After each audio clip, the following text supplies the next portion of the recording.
अभ्यास 12I। आज हम अभ्यास 12I के प्रश्नों को हल करना प्रारंभ करेंगे जो लाभ प्रतिशत और हानि प्रतिशत पर आधारित है। इसके पहले हमने समझा था कि लाभ कब होता है और हानि कब होती है। तो आइए लगाते हैं सवाल अभ्यास 12I के। हम जान चुके हैं लाभ कब होता है, जब विक्रय मूल्य का मान क्रय मूल्य से ज्यादा होता है। तो लाभ कैसे निकालते हैं? विक्रय मूल्य में से हम क्रय मूल्य को घटा देते हैं। लेकिन जब दो प्रकार के व्यापारों में लाभ और हानि की तुलना करनी पड़ती है तब लाभ प्रतिशत और हानि प्रतिशत निकालते हैं। तो लाभ प्रतिशत या हानि प्रतिशत दोनों ही क्रय मूल्य पर निकलते हैं। तो लाभ प्रतिशत बराबर हो जाएगा जितना लाभ हुआ, यानी लाभ बटे क्रय मूल्य, कॉस्ट प्राइस, क्रय मूल्य गुणे 100। हानि कब होती है? जब क्रय मूल्य ज्यादा हो विक्रय मूल्य कम हो। तो हम क्या करते हैं, क्रय मूल्य में से विक्रय मूल्य को घटा दो तो हमें हानि निकल आती है। और हानि प्रतिशत कैसे निकालेंगे? हमने अभी चर्चा की थी कि लाभ प्रतिशत और हानि प्रतिशत दोनों ही क्रय मूल्य पर निकलता है। तो हानि हुई तो लिखेंगे हानि बटे क्रय मूल्य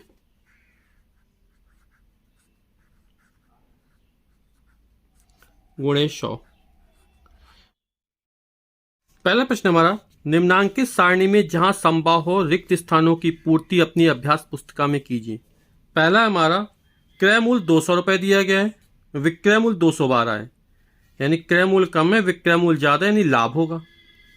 तो बोला लाभ रुपए में कितना होगा, तो 212 में 200 घटा देंगे तो ये हमारा आ जाएगा 12 रुपए का, हमको क्या होगा, लाभ हो जाएगा। अब बोलो हानि कितनी होगी, जब लाभ होगा तो हानि नहीं होगी, दोनों में से कोई एक होगा, ये डैश चला जाए खाली। लाभ प्रतिशत, तो लाभ प्रतिशत कैसे निकले, लाभ यानी 12 बटे क्रय मूल्य यानी 200 गुणे 100। तो लाभ प्रतिशत कैसे निकलेगा, 12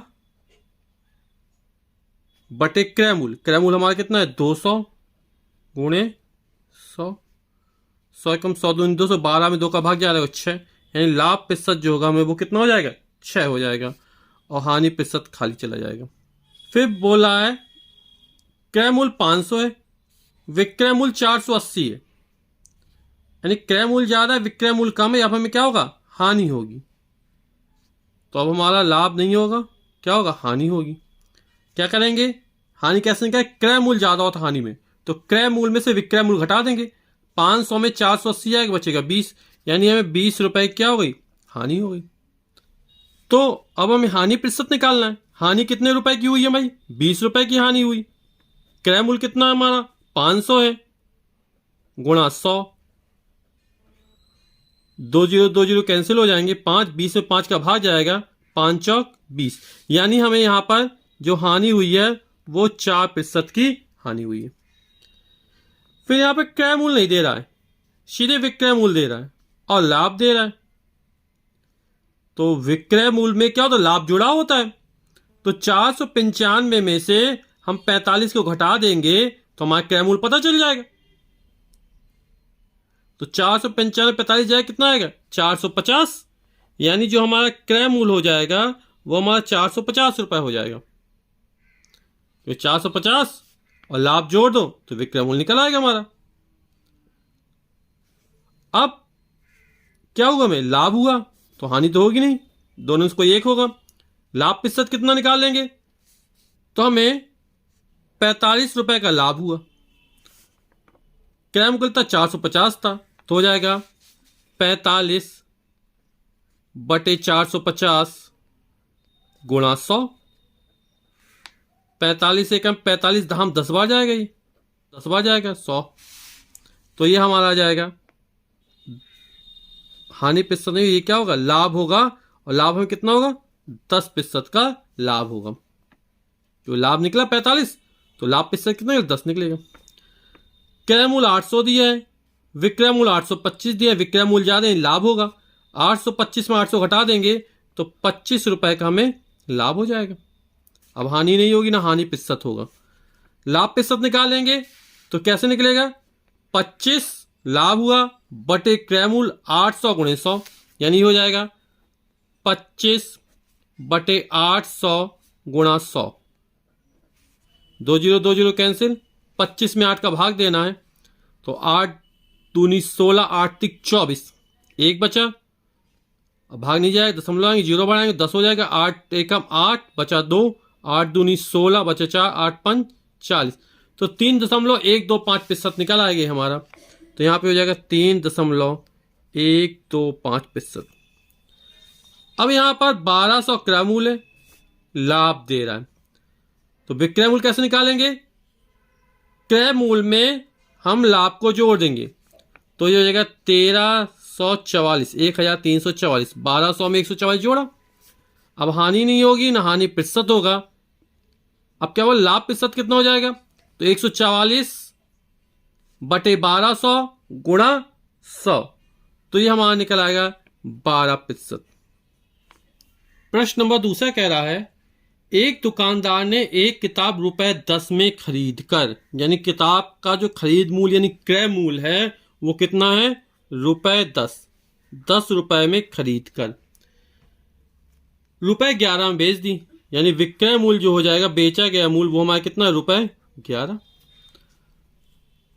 10 रुपए में खरीदी तो क्रय मूल्य 10 हो गया, विक्रय मूल्य 11 हो गया। लाभ हो गया क्योंकि विक्रय मूल्य का मान ज्यादा है, और बोल भी रहा है कि कितने प्रतिशत का लाभ हुआ। तो लाभ पहले निकालेंगे, विक्रय मूल्य में से क्रय मूल्य घटा देंगे, तो विक्रय मूल्य हमारा कितना है? 11 रुपए में 10 जाएगा, तो ये हमारा निकल आएगा ₹1 का हमें क्या हो गया? लाभ हो गया। अब लाभ प्रतिशत निकालना है, तो लाभ प्रतिशत लाभ बटे क्रय मूल्य गुणा 100। लाभ हमें 1 रुपए का हुआ, क्रय मूल्य हमारा 10 है, गुणा 100। 100 एकम 100, 100 में 10 का भाग जाएगा, तो ये हो जाएगा 10% का हमें क्या हो गया? लाभ हो गया। एक व्यापारी ने 10 किलोग्राम घी ₹1500 में खरीद कर, तो 10 किलोग्राम घी का जो क्रय मूल्य है वो हमारा है ₹1500, यानी 1500 में उसने 10 किलोग्राम घी खरीदा, उसे ₹200 प्रति किलोग्राम के भाव से बेच दिया, यानी 1 किलोग्राम का विक्रय मूल्य कितना है? 200 रुपए। तो हम पहले 1 किलोग्राम क्रय मूल्य ज्ञात कर लेते हैं। तो 10 किलोग्राम घी का क्रय मूल्य ₹1500 दिया गया है, तो 1 किलोग्राम घी का जो क्रय मूल्य हो जाएगा 1500 में 10 का भाग चला जाएगा, तो हो जाएगा ₹1500 बटे 10, तो ये हमारा निकल आएगा 150 रुपए। यानी 1 किलोग्राम घी का क्रय मूल्य कितना निकला है? 150 रुपए। और जो 1 किलोग्राम घी का विक्रय मूल्य है वो हमको कितना दिया गया? 1 किलोग्राम घी का विक्रय मूल्य,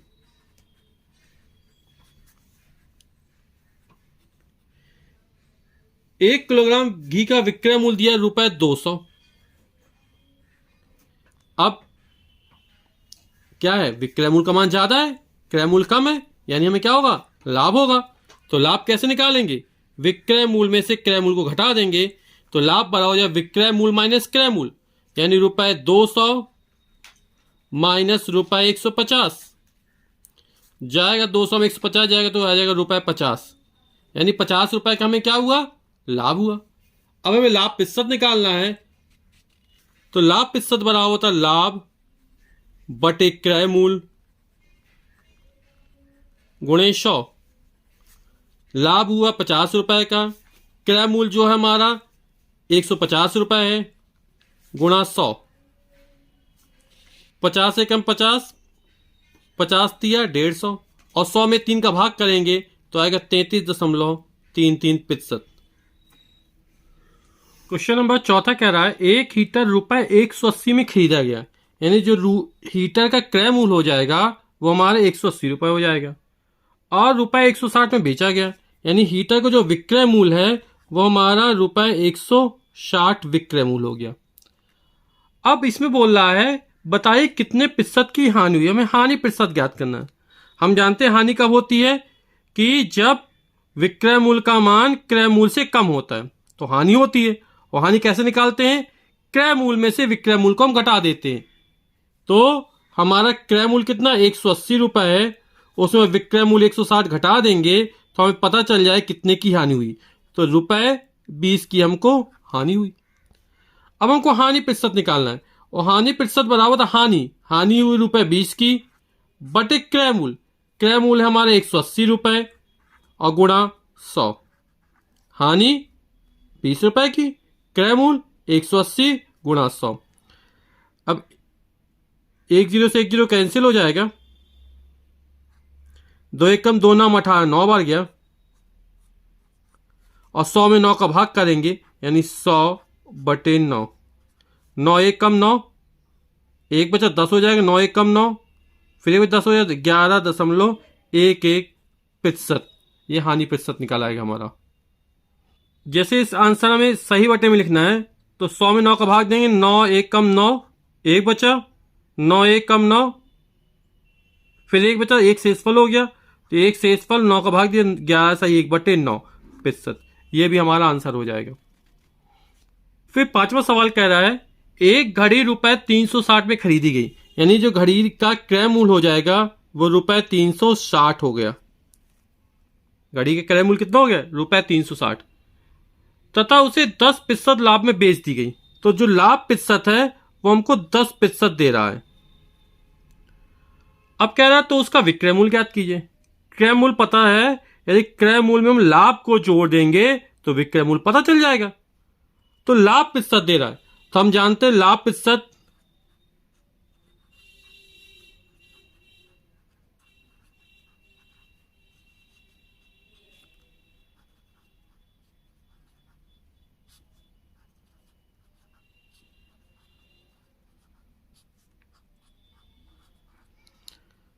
तो लाभ प्रतिशत बराबर तो लाभ बटे क्रय मूल्य गुणे 100। लाभ प्रतिशत हमको 10 दे रहा है, लाभ हमें ज्ञात करना कितना हो रहा है, क्रय मूल्य 360 है गुणा 100। तो लाभ निकालेंगे, 360 ऊपर जाएगा, 100 नीचे आएगा, तो लाभ बराबर हो जाएगा हमारा, तो लाभ बराबर 360 ऊपर जाएगा और 100 नीचे आएगा, तो हो जाएगा 10 गुणे 360 बटे 100। 1 0 2 0 2 0 कैंसिल, 36 से कम 36, तो लाभ हो गया 36 रुपए का। अब हमें विक्रय मूल्य ज्ञात करना है, तो क्रय मूल्य में से हम लाभ को जोड़ देंगे तो विक्रय मूल्य निकल आएगा, यानी विक्रय मूल्य बराबर हो जाए क्रय मूल्य प्लस लाभ। क्रय मूल्य हमारा 360 रुपए, उसमें लाभ 36 रुपए जोड़ देंगे तो ये हो जाएगा हमारा 396 रुपए। यही हमारा आंसर हो जाएगा।